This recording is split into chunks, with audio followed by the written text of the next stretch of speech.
오늘 함께 읽으실 말씀은 창세기 22장 15절에서 24절까지의 말씀입니다.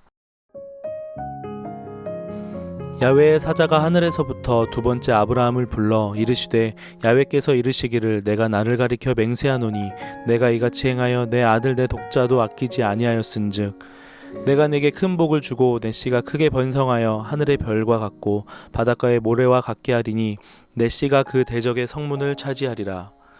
또 내 씨로 말미암아 천하 만민이 복을 받으리니 이는 내가 나의 말을 준행하였음이라 하셨다 하니라. 이에 아브라함이 그의 종들에게로 돌아가서 함께 떠나 브엘세바에 이르러 거기 거주하였더라.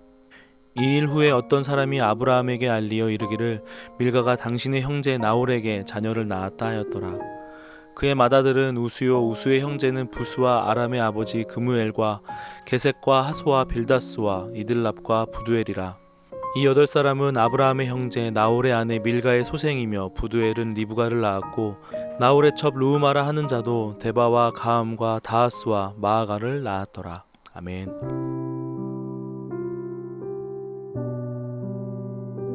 할렐루야. 이 시간에는 우리가 순종해야 하는 이유라는 제목을 가지고 말씀을 나누도록 하겠습니다.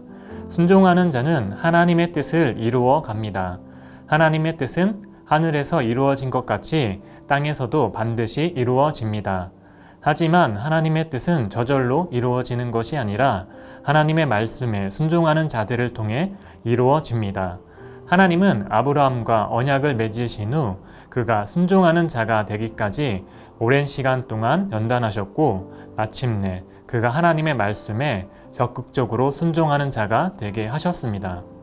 하나님은 아브라함에게 그의 유일한 아들인 이삭을 제단의 번제물로 드리라고 말씀하셨고 이에 아브라함은 순종하였습니다.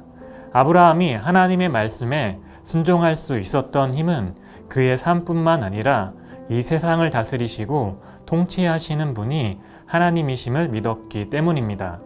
아브라함은 내 자손으로 땅에 띠끌 같게 하시리라고 하신 하나님의 말씀을 믿었습니다.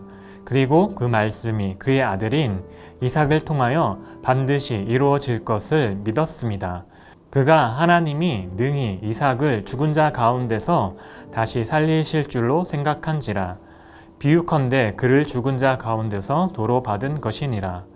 그는 이삭이 번제물로 죽게 되어도 하나님이 그를 다시 살리실 것을 믿었습니다. 하나님이 이삭을 드리려는 아브라함의 행동을 기뻐하셨던 이유는 무엇일까요? 그는 하나님이 온 만물의 통치자이시며 그의 삶의 주인 되심을 믿었을 뿐만 아니라 자비하신 하나님께서 은혜와 사랑으로 이 땅의 구원을 이루어 가시는 분임을 믿었기 때문입니다. 아브라함은 그러한 하나님을 전적으로 신뢰하였고 그의 생각과 뜻을 내려놓고 오직 하나님의 말씀을 따라 살아가는 삶을 살아갔습니다. 예수님도 복음서에서 크게 칭찬하셨던 인물이 있습니다. 그는 로마의 백부장으로 하인이 중풍병으로 병들게 되자 예수님께 찾아가 그 하인의 병을 고쳐주실 것을 간구한 자입니다. 예수님은 그 하인의 중풍병을 고치시기 위해 백부장의 집으로 가시고자 하셨지만 백부장은 예수님이 자신의 집에 오시지 않고도 말로써 능히 그의 중풍병을 고칠 수 있을 것이라고 믿었습니다. 그러한 이유는 군대 장관인 자신에게도 말로써 군인들을 통제할 권세가 있는 것처럼 예수님도 하나님의 아들로서 질병과 저주를 가져다주는 마귀의 권세를 면하실 수 있는 분으로 믿었기 때문입니다.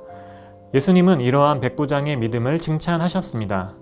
하나님은 자신의 말씀에 순종한 아브라함을 불러 그를 칭찬하며 그에게 큰 복을 주고 그의 자손을 하늘의 별과 같고 바닷가의 모래와 같게 하시겠다고 말씀하셨습니다.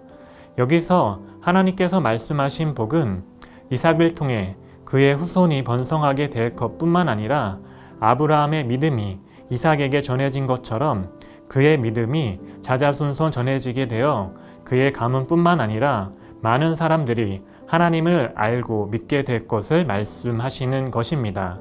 그리고 그 믿음 안에서 하나님의 권세를 얻게 된 자들이 마귀의 권세를 멸하여 복을 받게 될 것을 말씀하시는 것입니다. 겁이 많고 의심이 많았던 아브라함의 믿음과 같이 저희들의 믿음도 처음에는 작고 보잘것없지만 하나님의 은혜 안에서 우리의 믿음이 연단되어지고 훈련되어진다면 우리 또한 복의 근원이 되어 우리가 속한 가정과 교회와 사회가 우리로 인하여 복을 받게 될 것입니다. 그러한 은혜가 여러분들에게 넘치시기를 예수님의 이름으로 축원드립니다. 기도하시겠습니다. 이 세상을 향하신 하나님의 변함없는 사랑으로 우리의 삶과 이 땅을 주관하여 주심에 감사를 드립니다. 하나님의 선하시고 완전하신 뜻이 우리의 순종을 통해 이 땅에 이루어질 것을 믿습니다. 우리의 두려움, 인간적인 생각과 계획을 내려놓고 하나님과 동행하며 하나님의 뜻을 이 땅에 이루어가는 저희의 삶이 되게 하여 주시옵소서. 예수님의 이름으로 기도드렸습니다. 아멘.